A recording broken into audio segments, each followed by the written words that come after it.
Sebuah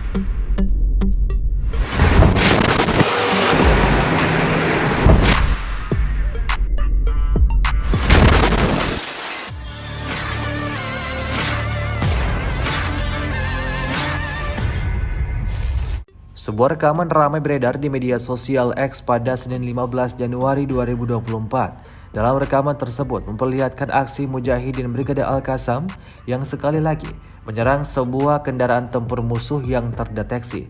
Tak terima atas semua serangan yang dilayangkan Israel, pasukan Hamas intens melakukan perlawanan, salah satunya dengan meledakkan beberapa kendaraan tempur pasukan Israel, seperti yang terlihat dalam rekaman. Semua titik kendaraan militer Israel beroperasi tidak dilewatkan pejuang Hamas untuk dihancurkan.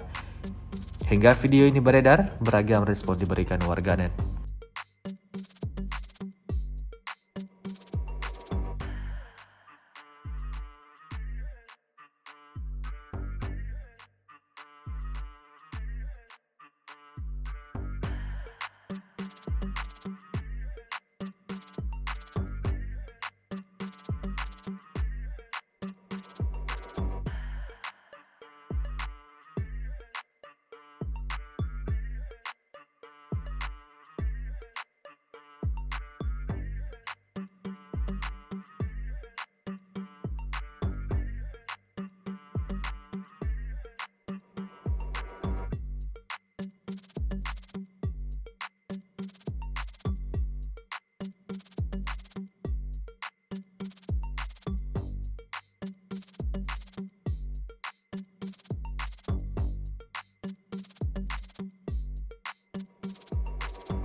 Download Tribun X sekarang, menghadirkan lokal menjadi Indonesia.